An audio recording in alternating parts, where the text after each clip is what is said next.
ইন্টাৰগেশ্যনটো 3 ঘণ্টাত ঢেৰ কিবা কিবি কথা পাতিছে আৰু মানে কেনেধৰণে গৃহ বিভাগে আপোনাক ট্ৰিট কৰিছে, আপোনালোকে গৃহ বিভাগে ট্ৰিটটো কেনেকে কৰিছে আপোনাক? যিকেইজন বিষয়া আছে বিষয়া কেইজনক মই বেয়া পাবলগীয়া একো নাই, কিন্তু মই এইটো দেখিছো যে মাজে মাজে তেওঁলোকক বাহিৰলৈ ফোন কৰি মাতি নিয়ে, যি কাৰণে ইমান জেৰা কৰা মানুহকেইজনক মই বেয়া পাবলগীয়া নাই, মানে প্ৰায় তেওঁলোকে ফোনত বাহিৰত গৈ কথা পাতি বিচাৰো। ইয়াতে চাওক, আমি 144 ভাইলেট কৰিছো, ধৰি লৈছো, বা তেতিয়াহ'লে এনেকুৱা ধৰণৰ কিছুমান পেইলেবল ছেকশ্যন লগাব লাগিব। কিন্তু ইয়াত কৈছে যে public property, prevention of destruction of public property, আমি যেন ৰাজহুৱা সম্পত্তি ধ্বংস কৰিবলৈ গৈ আছো এনেকুৱা ধৰণৰ। এতিয়া আমি কোনো ৰাজহুৱা সম্পত্তি ধ্বংস কৰা নাই, আমি শান্তিপূৰ্ণভাৱে গৈছো। এইটো এটা অলাগতিয়াল ধাৰা ছেকশ্যন লগাইছে, যি ছেকশ্যনৰ অধীনত ইচ্ছা কৰিলে 7 বছৰ 3 বছৰ বেল নিদিয়াকৈ জেলত ভৰাই থব পাৰি। এইটো ধাৰাটো দিয়াটো উচিত নাছিল, কাৰণ ইয়াতে পুলিচৰ কোনো আমি বেৰিকেড দেখা নাছিলো যে বাঁহেদি যে আপোনাকে দেখে বাঁহেদি কিবা এটা হলে বেৰিকেড লগাই দিয়ে, তাতে আমি ভঙা নাই, আমি খোজকাঢ়ি গৈ আছো। এনেকুৱা কোনো ঘটনা মোৰ কাণত মাইক শুনা নাছিলো।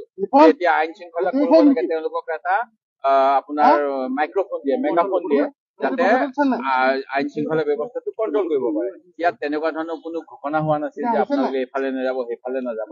সেই গতিকে মই ভাবো আমাক এইবিলাক গোচৰত ধাৰাত অভিযুক্ত কৰাৰ আগতে পুলিচৰ এটা এনকুৱাৰী হ'ব লাগে, ইয়াত প্ৰশাসনে কেনেকৈ এই বন্দোবস্তটো কৰিছিল, পুলিচি বন্দোবস্তটো আমাৰ যাত্ৰাটো যাব পৰাকৈ প্ৰকৃততে কৰা হৈছিল নে এটা উত্তেজনাময় পৰিৱেশ সৃষ্টি কৰি আমাক ব্লেম কৰিবলৈ, কোনোবা কাৰোবাৰ ওপৰত দুখ পাইছে বুলি এতিয়া ভিডিঅ' ফুটেজ ওলাইছে, সেইবিলাক নহ'বলৈ আগতীয়াকৈ কিবা বন্দোবস্ত পুলিচে, ট্ৰেফিক মেনেজমেণ্ট, পুলিচে ক্ৰাউড মেনেজমেণ্টৰ কি কি ব্যৱস্থা লৈছিল সেইবিলাকে প্ৰকৃততে তদন্ত হ'ব লাগে। তাৰ পিছতহে আমাক সুধিব লাগে।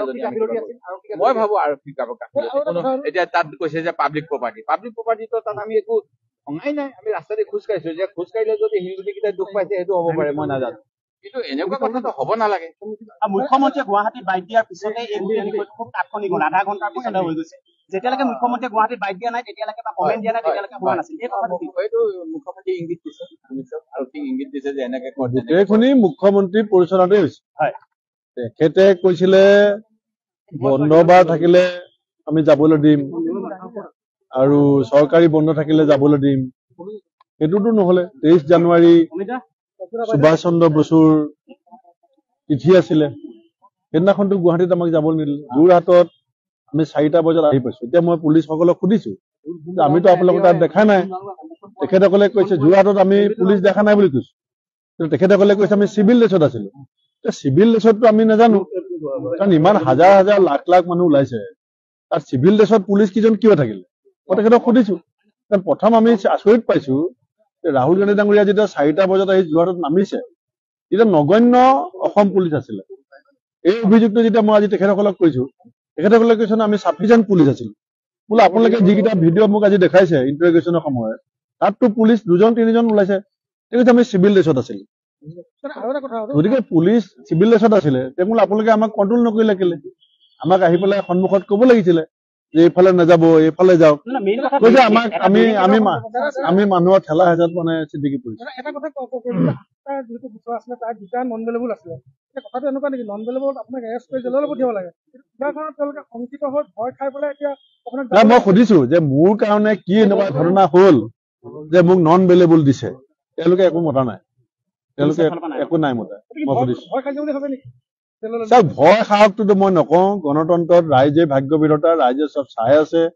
3 ঘণ্টা সময়, আজি ইলেকশ্যনলৈ 100 দিন আছে। এতিয়া যদি দলৰ গোটেই নেতৃবৰ্গ যদি আহি যোৱা থানাত বহি থাকিব লাগে, আকৌ 12 তাৰিখে আহিব লাগে, যাওঁতে এদিন আহোঁতে এদিন, এইটো কি উদ্দেশ্য হৈ আছে? ইলেকশ্যন আছে, বিহুৰ আগত লোকসভা ইলেকশ্যন শেষ হ'ব বুলি স্বয়ং CM কৈ আছে। এতিয়া দলৰ সভাপতি, দলৰ নেতা, যোৰহাট জিলা কংগ্ৰেছৰ বেলেগ কাম নাই নেকি? MLA বেলেগ কাম নাই নেকি? বিৰোধী দলৰ বেলেগ কাম নাই নেকি? উদ্দেশ্যটো কি?